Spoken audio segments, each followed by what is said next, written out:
안녕하세요. 처음 뵙겠습니다. 말씀 나누는 사람이 누군지 모르시면 설교 내내 저 사람은 누굴까 이렇게 궁금해하실 수 있잖아요. 그래서 제가 순조롭게 말씀 증언이 진행되도록 잠깐 짧게 스스로 제 소개를 하겠습니다. 권진구 목사입니다. 1978년 강원도 강릉에서 태어났습니다. 네. 강릉은 굉장히 위대한 도시입니다. 저희 우리나라 화폐에 들어가시는 두 분이 나오신 그런 도시인데요. 부모님께서 강릉에 계시고요. 삼형제 중에 막내로 쌍둥이입니다. 현재는 모건대학교 교목실장으로 섬기고 있는데요. 아이가 하나, 둘, 셋입니다. 만나게 돼서 반갑습니다. 안녕하세요. 이제 본문 말씀을 증언하도록 하겠습니다. 본문은 여리고에서 시작이 되는데요. 예수님과 제자들이 여리고에 갔다가 떠나실 때 일어난 일입니다. 성경에는 큰 무리와 함께 떠날 때 일어난 일이라고 기록되어 있습니다. 여리고는 요단강에서 서쪽으로 약 8km 정도 떨어져 있고 예루살렘에서는 동쪽으로 한 30km 떨어져 있는데요. 그러니까 제 코를 이렇게 요단강이라고 하시면 요쯤에 있습니다. 여리고가. 그리고 이쯤에 손을 들어서 이쯤에 예루살렘이 이제 있습니다. 요단강, 여기가 여리고, 여기 예루살렘입니다. 제가 이렇게 설교를 준비하면서 어떻게 하면 쉽게 이걸 설명을 드릴까 했는데 제 코가 조금 더 높았으면은 좀 더 좋았을 텐데 여기 요단강, 여기가 여리고, 여기가 예루살렘입니다. 그래서 기억하기가 쉽습니다. 뭐냐면 이스라엘이 이쪽으로 와가지고 요단강을 건너서 처음으로 맞닥뜨리게 되는 성읍이 바로 여리고입니다. 그러니까 여기를 제일 먼저 정복을 했습니다. 그래서 요단강 동쪽에서 서쪽으로 건넜고요. 첫 번째 한 2시간 거리에 있는 성읍인 여리고를 정복한 것입니다. 첫 번째로 정복된 여리고는 신명기 34장 3절의 말씀처럼 종려나무 성읍으로 불렸습니다. 해발 한 마이너스 200m 정도 됩니다. 거의 전 세계에서 제일 해발이 낮은 지역에 속합니다. 네덜란드 아시죠? 거기도 해발이 낮아서 바닷물이 들어오는데 여기는 바다랑은 거리가 멀기 때문에 그렇게 이제 바닷물의 피해는 없습니다만 굉장히 낮은 지역. 그러니까 어떻게 했어요? 물이 그쪽으로 이렇게 더 많이 좀 들어올 수 있는 그런 지형이겠죠. 그래서 비교적 물이 풍부한 곳이라 나무가 또 많은 지역입니다. 이런 여리고는 저희에게 좀 익숙한 마을인데요. 여호수아가 이스라엘 사람들과 함께 이레 동안 돌며 무너뜨린 곳이죠. 그래서 이 첫 번째로 정복된 이 여리고 성은 잘 아시는 것처럼 전투를 치르지 않고 승리를 거둔 곳입니다. 이 정복을 마친 후 여호수아가 이렇게 말했습니다. 여호수아서 6장 26절 말씀인데요. 제가 읽겠습니다. 이 여리고 성을 일으켜 다시 세우겠다고 하는 자는 주님 앞에서 저주를 받을 것이다. 성벽 기초를 놓는 자는 맏아들을 잃을 것이요 성문을 다는 자는 막내 아들을 잃을 것이다. 이런 기록이 있는데 예수님께서는 어떻게 여리고 성읍을 다시 방문하게 되신 것일까요? 고고학적 연구에 따르면 옛 여리고 성은 기원전 14세기 혹은 15세기경에 파괴되었습니다. 정확하게 누구에 의해서 파괴되었는지 학문적으로는 아직 밝혀지지 않고 있지만 상당 부분 잘 보존된 옛 여리고 성터의 유적들을 연구하고 분석해서 당시 그 여리고 성 주민들의 생활 모습 또는 지형들이 밝혀진 바가 있습니다. 성경에 따르면 이 여리고는요 기원 전 9세기경에 아합 시대 베델 사람 히엘에 의해서 재건되었는데요. 여호수아의 말처럼 히엘은 맏아들과 막내 아들을 잃게 됩니다. 신약 시대의 여리고 또는 현재의 여리고 성읍은 옛 여리고와 도보로 한 1시간 반 정도, 그러니까 한 6km 정도 떨어져 있습니다. 그러니까 구약 시대에서 신약 시대로 넘어오는 약 한 900년의 기간 동안 이 마을 이름은 유지하고 있지만 거리가, 지역이, 위치가 다소간 바뀌었다는 것입니다. 여리고는 또한 엘리사 아시죠, 여러분? 엘리야 선지자의 제자이고 엘리야에게 갑절의 능력을 요구했던 그 엘리사와도 관련이 있습니다. 그러니까 엘리야와 요단강 동편으로 이렇게 갔었어요.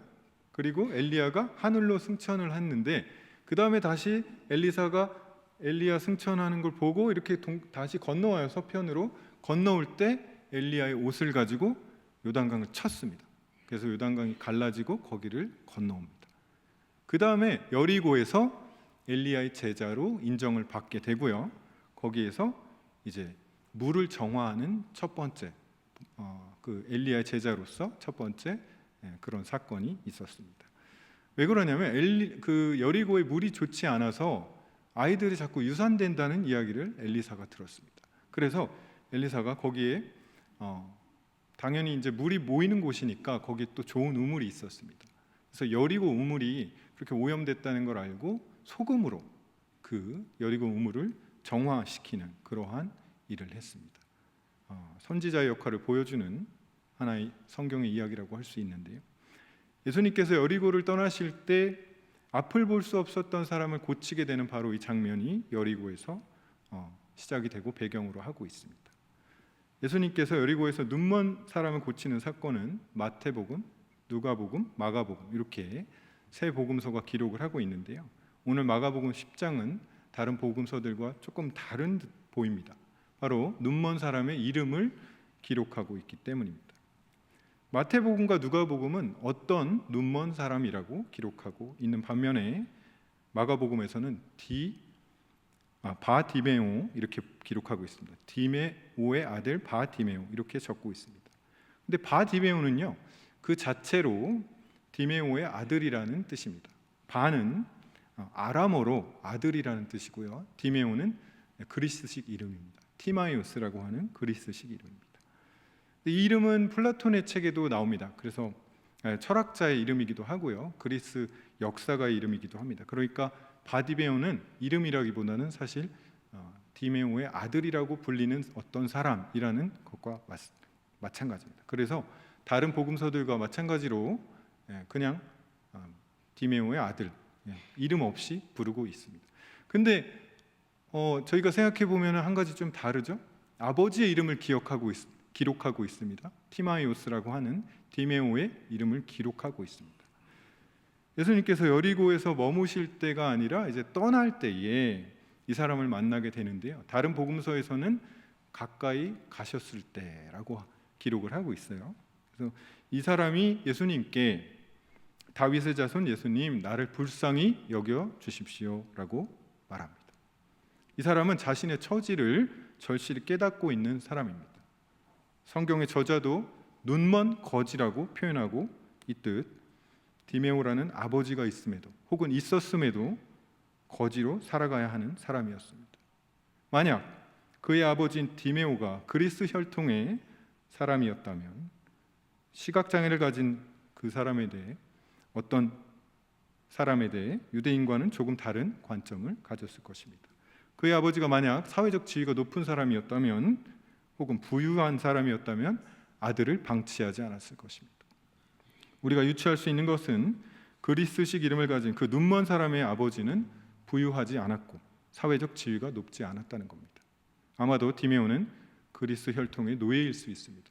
왜냐하면 당시에 그리스 사람들도 로마에 정복되고 노예로 로마 제국 각지에서 이렇게 노역을 해야 되는 그런 일이 있었기 때문입니다.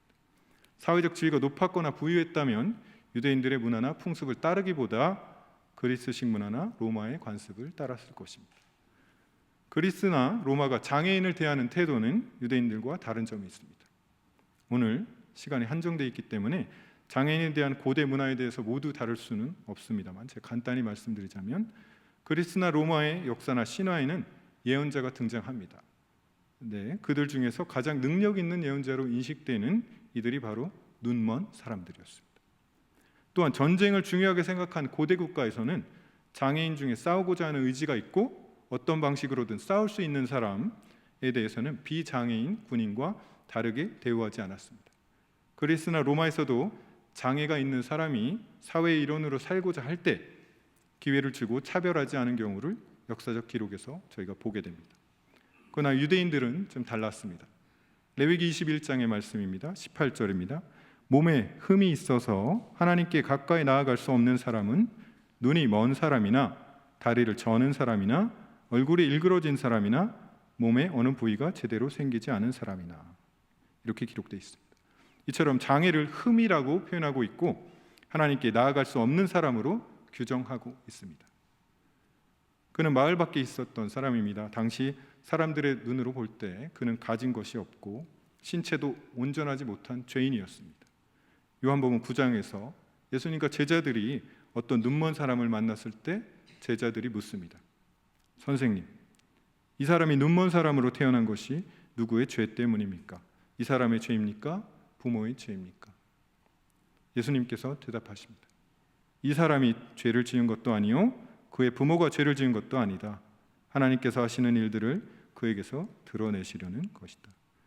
앞을 볼 수 없었던 그는 죄인 아닌 죄인으로 살아가야 했습니다. 성전은 고사하고 마을 밖에서 멸시와 가난과 배고픔, 그러한 고통을 견디며 하루하루 버티고 살아가야 했던 사람이었을 것입니다. 그럼 그는 자신을 불쌍히 여겨달라고 말하고 있습니다. 당연한 상황일까요? 이런 문화에서, 이런 상황에서 살아가는 그가 예수님께 자신을 불쌍히 여겨달라고 말하는 것은 너무나 당연한 것일까요?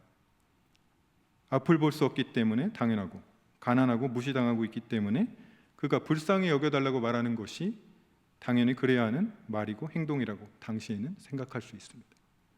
신약 성경에서 자신을 불쌍히 여겨달라고 말하는 사람은 거의 모두 질병이나 장애를 가진 것으로 기록된 사람들입니다.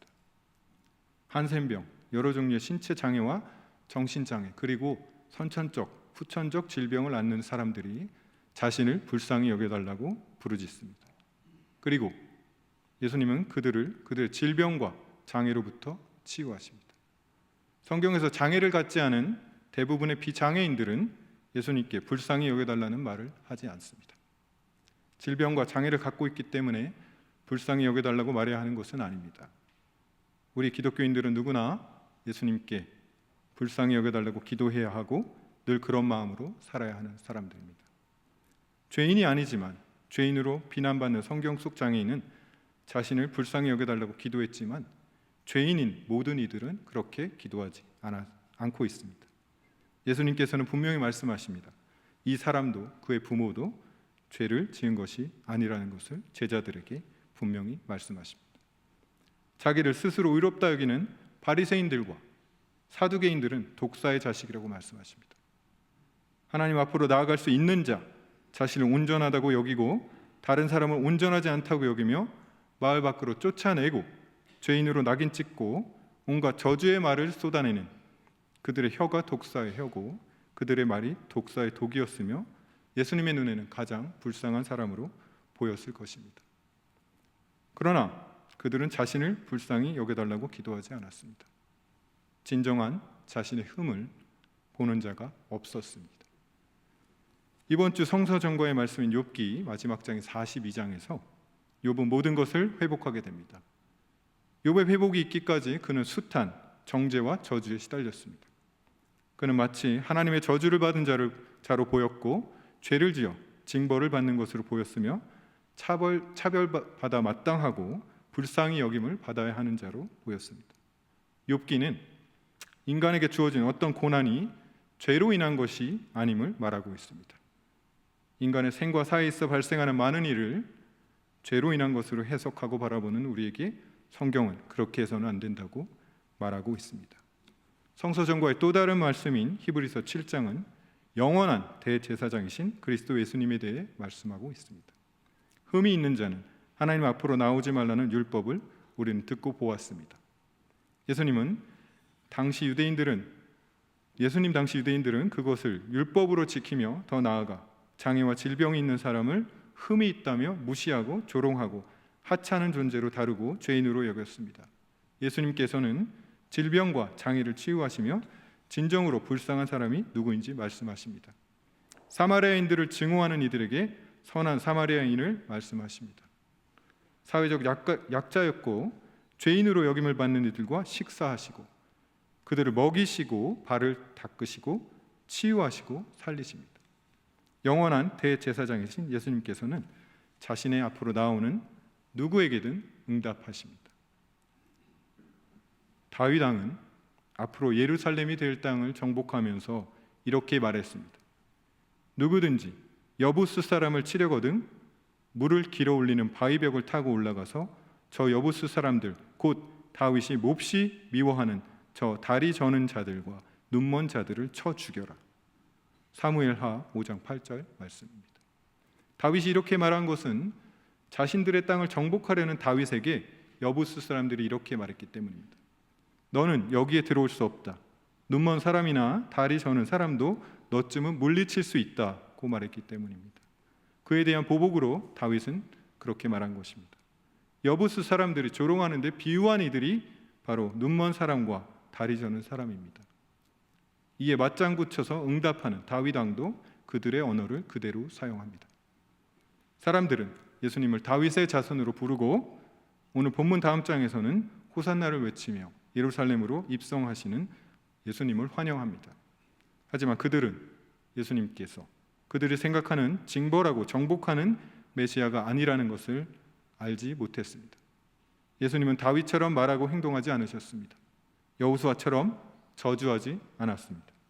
정복하고 파괴하고 진멸하는 왕이 아니라 더 많은 사람을 안타깝게 여기고 이해하고 포용하고자 하는 영원한 대제사장이십니다.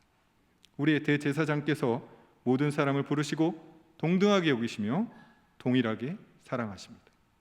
우리 하나님께서 약한 자에게도 비를 내리고 해를 비추어 주듯이 우리의 구원자 되시는 그리스도께서 그의 아버지이시고 우리 아버지이신 하나님과 같이 우리를 위한 중보자 되십니다. 비록 우리가 여전히 내가 다른 사람보다 낫다고 생각할지라도 혹은 겸손할지라도 쉼없이 우리를 부르십니다. 우리는 우리의 주님이신 그리스도께 기도해야 합니다. 주여 우리를 불쌍히 여기소서. 이 죄인을 불쌍히 여기소서. 주여 이들을 불쌍히 여기소서. 예수님께서 이런 마음으로 하늘에서 땅으로 내려오신 분입니다. 바로 이런 마음으로 십자가에 달리신 분입니다. 매일 이렇게 기도하고 기억하는 우리가 되기를 소망합니다. 조용한 기도를 올리시겠습니다.